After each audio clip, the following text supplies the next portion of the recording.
이 시간 함께 보실 말씀은 요나서 1장 7절에서 10절 말씀입니다.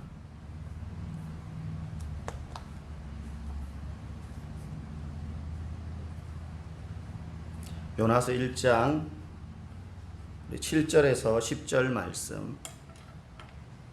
우리 한 절씩 교독하시고 10절은 같이 읽도록 하겠습니다. 7절에서 10절. 그들이 서로 이르되 자 우리가 제비를 뽑아 이 재앙이 누구로 말미암아 우리에게 임하였나 알아보자 하고 곧 제비를 뽑으니 제비가 요나에게 뽑힌지라. 우리가 그에게 이르되 청하건대 이 재앙이 누구 때문에 우리에게 임하였는가.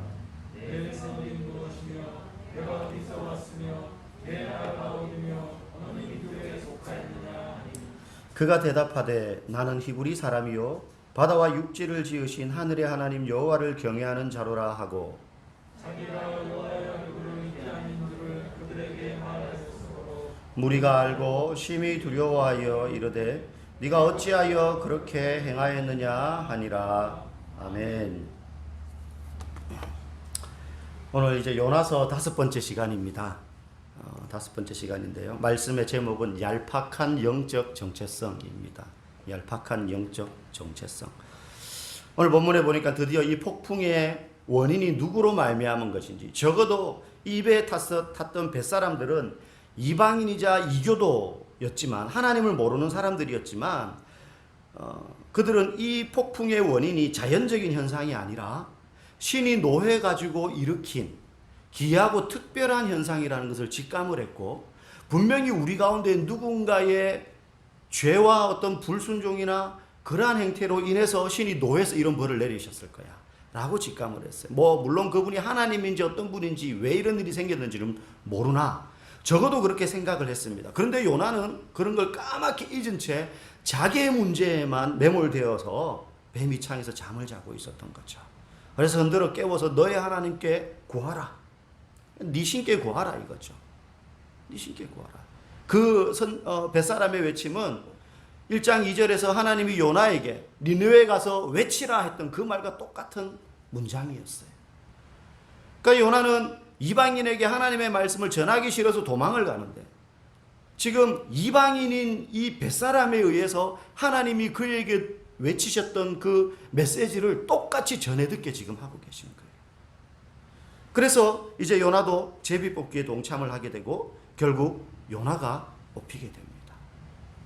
제비 뽑기는 그 당시 고대에 신의 뜻을 분별하기 위해서 행해지던 흔한 방식 중에 하나였습니다. 딱 뽑았는데 요나가 뽑혔던 거죠. 원인이 이 사람 때문이라는 걸 이제 그 배에 탄 사람들이 다 알게 된 거예요. 그래서 이제 사람들이 묻습니다. 요나에 대해서 3가지를 물어요. 오늘 본문 8절에 보니까 그냥 쭉 길게 되어 있는데 요약하면 처음에 너의 생업이 뭐냐 물었잖아요. 뭐 하는 사람이냐 이거죠. 이건 단순히 직업이 뭐냐를 묻는 게 아니고 너의 사명이 뭐냐, 너가 뭐 하는 사람이냐 이거죠. 인생의 목적, 사명에 대해서 묻는 질문입니다. 그 다음 2번째 묻는 게 뭡니까? 너는 지금 어디에서 오는 길이냐, 장소를 묻습니다. 네가 지금 어디 있다가 이 배를 탔냐. 그 다음 3번째, 네가 어느 민족이냐, 어디 사람이냐, 민족에 대해서 묻습니다. 목적과 장소와 민족에 대해서 묻습니다. 이 3가지는 한 사람이 이 사람이 도대체 어떤 사람이냐라고 말할 때 단순히 저는 평택 사람입니다, 그러니까 이걸로 그 사람의 전부를 알 수 없는 거잖아요.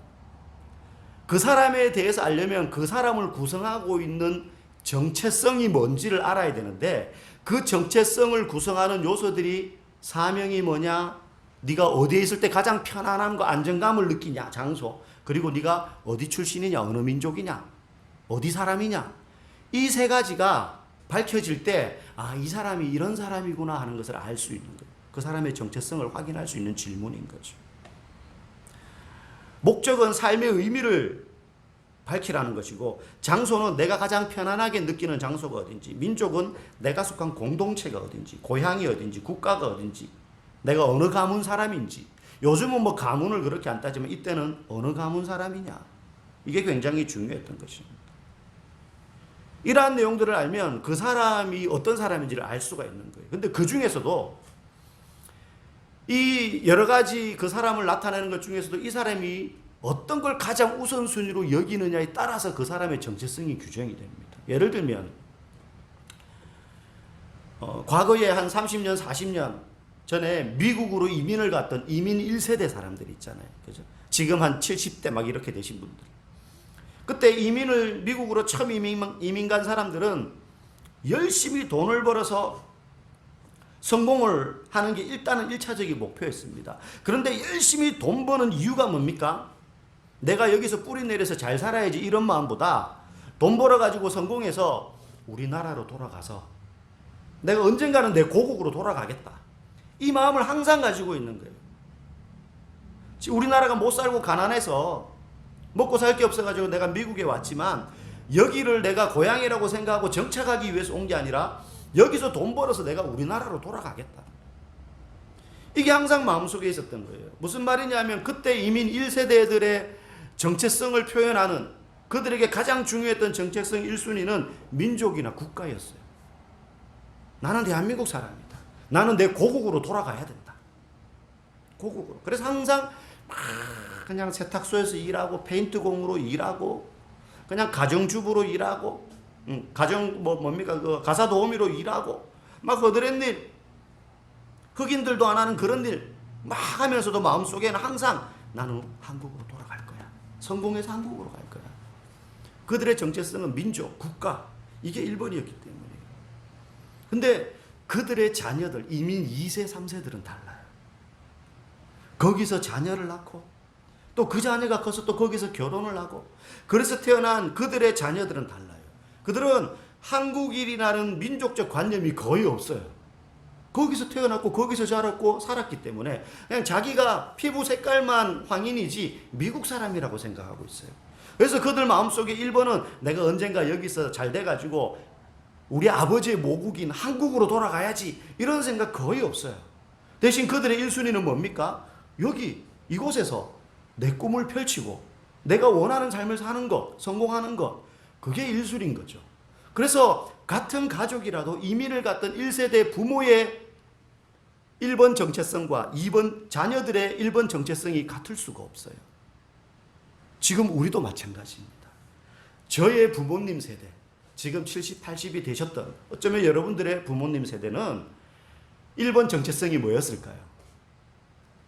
먹고 사는 거예요. 그냥 안 굶는 거. 더 잘 먹는 거는 꿈도 못 꾸고 그냥 굶지 않고 그냥 자식들 안 죽고 잘 건사하는 거. 그래서 예전에 자녀들 많이 낳으신 부모님들 중에는 자녀들 막 7, 8명 낳았는데 지금 살아남은 자녀들은 뭐 한 4명, 3명 이런 가정들 많잖아요. 뭐 키우다 보니까 자녀 다 키우지 못하는 거예요. 그래서 그때 그분들의 정체성의 1번의 목적은 자녀들 안 죽이고 그냥 잘 키워놓기만 하면 되는 거예요. 근데 여러분은 또 다르잖아요. 그냥 이 자녀 뭐가 되든지 그냥 잘 키우자. 안 굶고 키우기만 하면 된다라는 목적을 가지고 자녀 키우신 분 없잖아요. 그죠? 지가 원하는 꿈을 이루고 대학을 가고 시킬 수 있는 데까지 공부시키고 뒷바라지하고 뭐 이런 것들이 또 정체성의 1번일 수 있다는 거죠.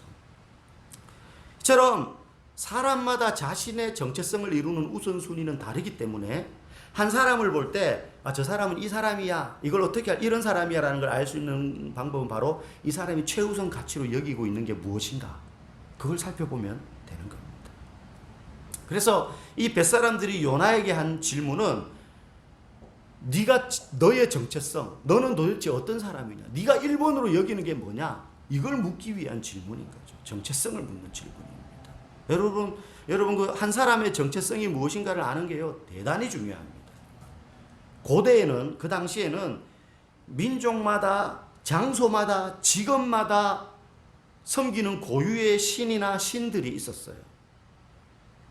그래서 그들은 지금 폭풍우가 닥친 이 위기를 해결하기 위해서 요나 때문에 노하신 너가 섬기는 그 신이 누구인지 어떤 분인지를 이해하는 게 대단히 중요했어요.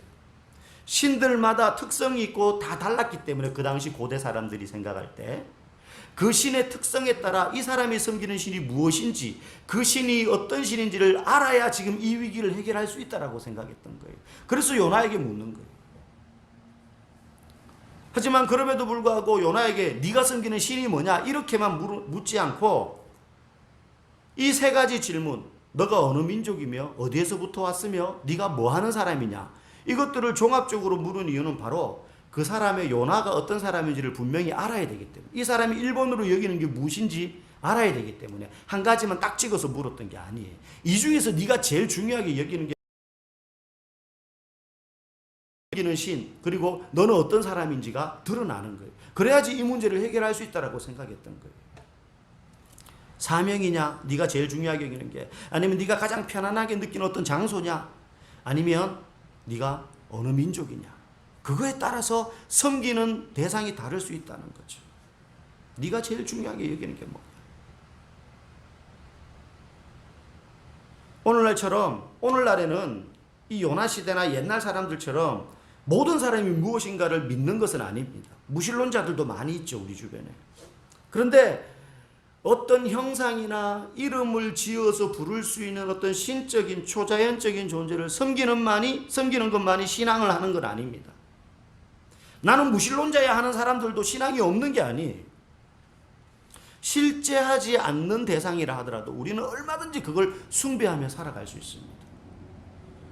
뭐 예를 들면 옛날에 우리나라 사람들도 뭐 무속신앙 같은 거 많이 가지고 있었잖아요. 그래서 뭐 마을에 특별한 명절이나 아니면 잔치가 있으면 왜 풍물패들이 막 꽹가리 치고 북치고 장구치고 하면서 막 동네 마을마다 집집마다 이렇게 돌아다니고 하는 거 있었잖아요. 여러분도 혹시 구경해 보셨어요? 저는 어릴 때 시골에서 막 그렇게 풍물패 하면서 집집마다 돌아다니면서 뭐 하는 거 봤거든요. 보면 그게 다 종교적인 의미가 있는 거예요. 장독대 가가지고 두드리고, 부엌에 들어가서 두드리고. 그 왜 그렇습니까? 부엌에는 부엌신이 있고, 장독대에는 장독대 신이 있고, 그리고 화장실에는 또 화장실 신이 있고, 안방에는 안방의 신이 있고, 그들이 생각하는 보이지 않고 실제하지 않지만 존재한다고 믿는 신이 다 있었다는 거예요. 조신, 부엌신을 조신이라 그래요. 근데 조신은 실제로 없어요. 그런데 그들은 어떻게 믿냐면 조신이 부엌에 드나드는 이 집안 사람들을 다 감시해가지고 하늘의 신에게 다 보고한다, 이렇게 믿었던 거예요. 뭐 그거는 그렇다 치고요. 나는 그런 거 안 믿어 하는 사람들도, 예를 들면 회사 사장이 새로운 어떤 생산성을 높일 수 있는 새로운 신기술을 이제 도입해서 생산성을 막 높이려고 해요. 그래서 실무진들과 회의를 한 결과, 이 기술을 도입하면 지금보다 생산성이 2.5배 향상됩니다. 그렇게 시뮬레이션 결과가 딱 나왔어요. 이런 방법을 쓰고 이 시스템을 도입하면. 그런데 문제는 생산성은 이 기술을 도입하면 높아지지만, 그러려면 지금 있는 회사 사람들 중에 50%를 해고해야 됩니다. 이런 결론이 나왔어요. 여러분, 이런 일들이 우리 주변에서 일어나는 현실 아닙니까? 그죠? 실제.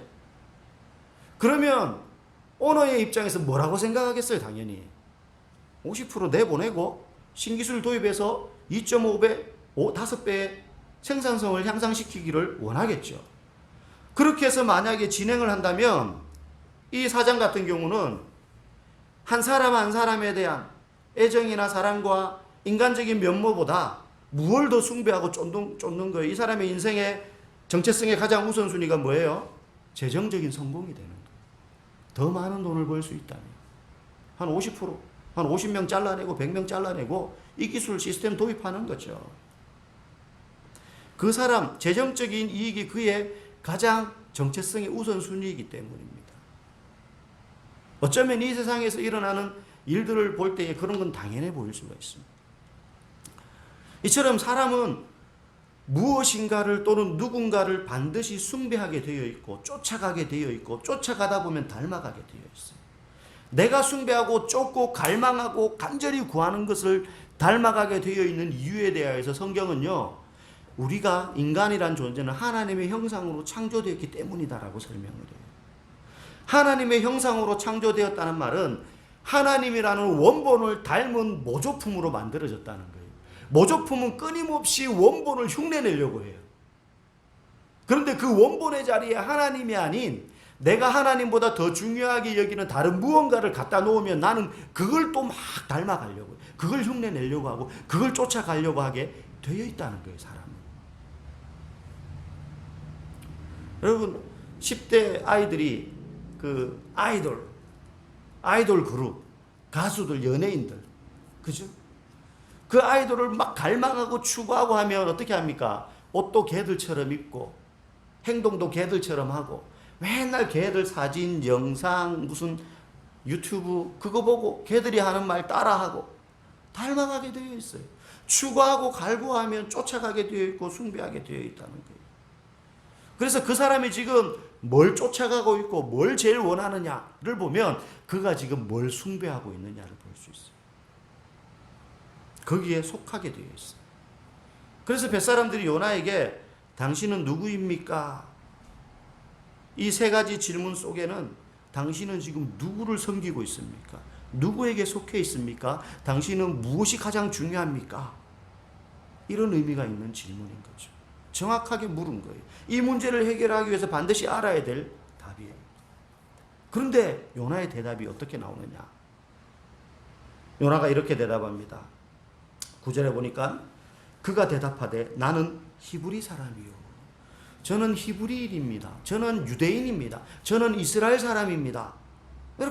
이렇게 대답한 거예요. 뱃사람들은 분명히 요나에게 당신의 생업이 무엇입니까? 라고 제일 먼저 물었어요. 당신의 목적이 무엇입니까? 당신의 사명이 무엇입니까? 당신은 뭐 하는 사람입니까? 이렇게 물었거든요. 그런데 요나는 자기의 민족이 무엇인지를 먼저 대답했어요. 그 후에 뒤에 선지자입니다. 이렇게 밝힌 거예요. 만약에 누군가 저에게 당신은 뭐 하는 사람입니까? 물었는데 저는 천북에 삽니다. 저는 대구가 고향입니다. 이렇게 말하면 이게 질문과 답이 맞습니까? 안 맞잖아요. 당신은 누구입니까? 당신은 뭐 하는 사람입니까? 이렇게 물으면 저는 목사입니다. 맑은샘 동산교회를 담임하고 있습니다. 뭐 이렇게 대답을 해야 질문과 대답이 맞는 거잖아요. 그 다음 질문에 따라서 어디에 삽니까? 그러면 저는 청북에 삽니다. 어디 출신입니까? 저는 고향이 대구입니다. 뭐 이렇게 돼야 되는 거잖아요. 근데 요나는 당신은 사명이 뭡니까? 뭐 하는 사람입니까? 이렇게 물은데 저는 히브리 사람입니다. 이렇게 대답합니다. 안 맞아요, 지금. 안 맞아요. 요나가 왜 이렇게 대답했을까요? 요나가 가장 우선시 여기는 정체성의 1번이 바로 민족이었기 때문에. 선지자라면 당신은 뭐 하는 사람입니까? 당신의 사명은 무엇입니까? 이렇게 물었으면 당연히 저는 선지자입니다. 이렇게 대답을 했어야 되는데 저는 히브리 사람입니다. 이렇게 대답을 합니다. 요나에게는 신앙보다 민족이 더 우선시되었어요. 그러니 이 대답을 보면 요나가 왜 하나님의 명령에 불순종해서 지금 도망가고 있는지를 어느 정도 이해할 수 있어요. 니느웨에 가서 복음을 전하라고 했을 때, 회개의 메시지를 전하라고 했을 때, 저 민족은 너무나 악한 민족이어서 우리 민족을 늘 괴롭히던 민족입니다. 그러니까 어떻게 저런 민족에게 내가 가서 그런 말씀을 전합니까? 사명보다 민족이 우선입니다. 오늘날 그리스도인들 가운데도 이런 경우가 많습니다. 요나의 경우처럼 하나님과 그분의 사랑이 나에게 가장 중요한 정체성의 1번이 아닌 경우에 우리는 예수님이 나의 죄를 위해서 죽으셨다고 진심으로 믿으면서도 실제 삶에서는 그리스도를 통한 하나님의 사랑 때문에 만족하며 행복해하며 사는 게 아니라 나의 재정적 상태에 따라서 편안함과 안정감과 만족을 누린다는 거예요. 그 사람이 예수 안 믿는다는 게 아니에요. 예수님이 내 죄를 위해서 죽으셨다는 사실을 믿지 않기 때문이 아니에요. 그걸 믿는데도 불구하고 여전히 그 사람의 정체성의 1번이 뭐예요? 하나님으로부터 오는 사랑과 은혜가 아닌 거죠. 재정적인 안정, 내 통장의 잔고, 회사에서 내가 어떤 역할을 하고 있는가, 이게 그 사람의 정체성의 1번이 되기 때문에 그런 거예요. 그러면 여러분은 과연 지금 요즘 무엇에 가장 안정감을 느끼고 있습니까? 어떤 때에 만족과 행복을 느끼고 있습니까? 통장에 잔액이 두둑하고 직장에서 승진을 하고 사업이 잘 되고 자녀가 원하는 대학과 회사에 입사를 하고 그럴 때 혹시 뿌듯함과 안정과 평안함을 막 느끼고 있습니까? 좋은 일이니까 당연히 행복하죠. 근데 그게 없더라도 만족할 수 있느냐는 거예요, 지금. 통장에 잔액이 없고, 자녀가 취직이 안 되고, 회사에서 승진이 안 되고 내 순서가 됐는데, 그래도 하나님으로부터는 은혜와 사랑 때문에 내가 안정감을 느끼고 평안하냐는 거예요. 이게 하박국 선지자의 고백이었잖아요. 감람나무 열매가 없고, 포도나무 열매가 없고, 외양간에 소가 없고, 양이 없을지라도 나는 여호와로 말미암아 즐거워하리로다. 예배 속에서 말씀을 들을 때에 나를 향하신 그 그리스도의 사랑이 확인됨으로 여러분들이 요즘 기쁘고 평안하십니까? 무엇이 우리에게 가장 큰 기쁨과 안정감을 주는가? 말씀을 대할 때 그 속에 살아계신 하나님을 느끼고 내 기도에 응답하시며 내 삶 속에 동행하심을 경험할 때 느끼는 그 기쁨과 평안함과 안전함, 그것보다 당장 재정적인 상태와 성과급과 사람들의 인정에 더 안전함과 평안함을 느낀다면 우리는 그리스도에게 종속되어 속해여 사는 사람이 아니라, 그리스도를 닮아가고 있는 사람이 아니라 그런 것들을 쫓아가며 그런 것들을 추구하고 닮아가는 사람이라고. 우리는 직장인이기 전에 그리스도인이고 한국인이기 전에 그리스도인입니다. 그리스도인이라는 건 혈통과 민족과 내가 하는 일을 초월하는 거예요. 그렇기 때문에 직장을 옮길 때에도 단순히 돈을 따라 옮기는 것이 아니라 하나님의 뜻과 목적을 구하고 옮겨야 되는 것이고요. 불신자들에게 복음을 전할 때에도 일본인이든 이슬람인이든 북한이든 중국인이든 사랑으로 전해야 되는 거예요. 왜 선교사들이 120년 전에 어디에 붙어 있는지 이름도 못 들어본 이 코리아, 조선이라는 나라에 복음을 전하러 왔겠습니까? 우리가 만약에 그렇지 않으면 우리는 그리스도인으로서 아주 얄팍한 정체성을 가진 채 껍데기는 그리스도인이면서 인종과 지역과 돈을 얼마나 가졌느냐에 따라 무슨 일을 하느냐에 따라 사람을 차별하고 비난하거나 또는 그렇지 못한 나를 보면서 불안해하는 것이죠. 비교하면서 나보다 나아 보이는 사람들과 비교하면서 우리의 세상의 힘과 인정 또 돈 이런 게 우리의 정체성의 뿌리일 때 이런 일이 내 안에서 일어나는 거예요. 불안하고 분노하고 성급해지고.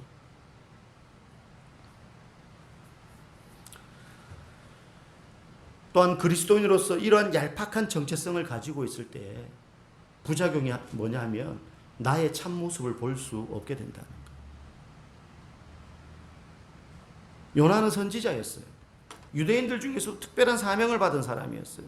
그런데도 요나는 자신의 정체성이 하나님께 있지 않고 민족에 기반을 두고 있었기 때문에, 그러다 보니까 자신의 영적 소경됨 그리고 이 폭풍의 위기가 누구 때문인지 전혀 알지 못한 채 계속 지나가고 있는 거예요. 신약에서도 그런 사람이 있어요. 베드로. 그는 예수님이 너희들이 나를 배신할 거다라고 예고하셨을 때에도 당당했어요. 제자들 앞에서. 그런데 정작 그는 3번이나 예수님을 부인하게 됩니다. 그때까지 베드로는 자신의 참모습, 실체에 대해서 완전히 눈이 멀어져 있었어요. 왜냐하면 그의 근본적인 정체성이 자신을 향한 예수님의 은혜로운 사랑에 있었던 것이 아니라 예수님을 향한 자신의 헌신과 사랑에 근거하고 있었기 때문에, 예수님을 향해서 헌신하고 예수님을 사랑해야 되는 것이 마땅한데 그것 때문에 내 믿음이 확인되고 내가 이만큼 예수님을 사랑하고 이만큼 예수님을 위해서 어떤 제자들보다 더 열심히 헌신했기 때문에 나의 그 열심 때문에 내가 인정받고 있는 거야. 그런 생각을 가지고 있었다는 거예요. 내가 헌신을 하거나 안 하거나 내가 부족하거나 열심히 하거나 상관없이 여전히 나를 사랑하시는 주님의 사랑, 그것 때문에 내가 안전함을 느끼고 평안함을 느껴야 되는데, 베드로는 어디에 자신의 정체성의 뿌리를 두고 있었어요? 신앙의 뿌리를. 내가 누구보다 열심히 예수님을 사랑하고 헌신하고 섬긴다. 그러니 나는 절대 예수님을 배반할 리 없다는 거죠. 예수님과 관계없는 거예요.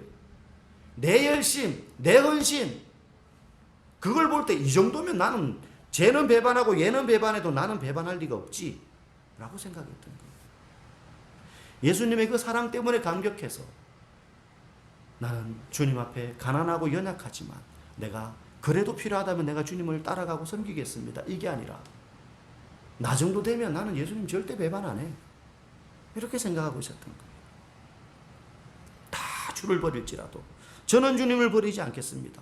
이게 믿음이 좋아서 한 게 아니라 그리스도를 향한 열심과 헌신에 있어서는 다른 제자들보다 내가 제일 열심이라는 자기 열심에 근거하고 있기 때문에 그래요. 그게 베드로의 영적 정체성이었어요. 그래서 그는 자기의 진짜 모습을 못 보고 있었던 거예요. 근데 예수님은 보고 있었죠. 너도 나를 배반할 거야. 너의 그 열심 때문에 나를 배반할 거야. 가장 처참하게 배반할 거야. 가장 확실하게 배반할 거야. 나중에 베드로가 배반하고 난 다음에 자기의 실체를 보고 나니 충격이 큰 거죠. 그래서 고향으로 내려가지 않았어요. 우리가 신앙생활 하면서 언제나 내 열심과 그리고 나의 성과 거기에 정체성을 두면 늘 불안합니다. 조금만 결과가 미비하거나 인정받지 못하면 누군가를 맹렬히 비난하게 됩니다. 그게 아내든 남편이든 상관없습니다. 그래서 교회에서 봉사하고 섬기다가 시험에 들거나 마음 상하는 일이 발생하는 거예요. 그 열심에 자신의 신앙에 기초를 두었기 때문입니다. 요나는 민족의 자기의 정체성의 뿌리를 뒀고 베드로는 자신의 종교적인 헌신과 열심 위에 자기의 정체성을 세웠어요. 그 결과 요나는 니느웨 사람들이 영적 공경에 처하고 배 안에 있는 모두가 고난을 당하는데도 불구하고 당연히 해야 될 일들에 무관심했고, 베드로는 위기의 순간에 예수님을 배신했어요. 여러분, 오늘 본문을 통해서 우리가 마지막으로 살펴볼 것은 요나가 잊고 있었던 게 있다는 겁니다. 그게 뭐냐면 바로 하나님의 은혜와 자비입니다. 요나가 잊어버리고 있었다. 유대인이자 선지자이던 요나가 마땅히 가져야 하는 것은 민족과 종교와 인종과 직업과 재산의 유무를 떠나 모든 사람에게, 니느웨 사람들, 이 벳사람들조차도 하나님의 은혜가 필요하다는 사실, 그리고 지금 그 은혜가 가장 필요한 사람은 바로 다름 아닌 요나 자신이라는 사실을 잊어버리고 있었어요. 여러분, 우리는 우리의 영적 정체성을 돈이나 성공이나 인정과 명예에 두지 않아야 됩니다. 우리가 비록 그리스도인이라는 옷을 입고 있을지는 몰라도 만약에 그런 것에 내 신앙의 뿌리를 두고 있으면 우리는 얄팍한 영적 정체성을 가진 신앙인이 될 뿐입니다. 우리가 나 시험 받아서 넘어졌어. 이유가 어디에 있습니까? 바로 거기에 있는 거예요. 그걸 우리는 이제 한마디로 믿음 없어서 그래 이렇게 표현을 하는데, 그 안에 파고 들어가면 열심히 믿음 생활 하는 것 같은데도 내 신앙생활의 근거를 그런 거에 두고 있기 때문에 내 열심과 헌신과 업적과 내 자격과 민족과 저와 여러분 모두가 눈을 떠서 내 자신이야말로 하나님의 은혜와 자비가 언제나 필요한 사람이기 때문에 그 은혜를 가장 갈구하고 가장 귀하게 여기고 가장 우선시 여기셔서 우리의 신앙의 영적 정체성이 하나님의 그리스도를 통한 하나님의 은혜와 사랑의 뿌리를 내리며 살아갈 수 있기를, 그런 우리가 되기를 주님의 이름으로 간절히 축복합니다.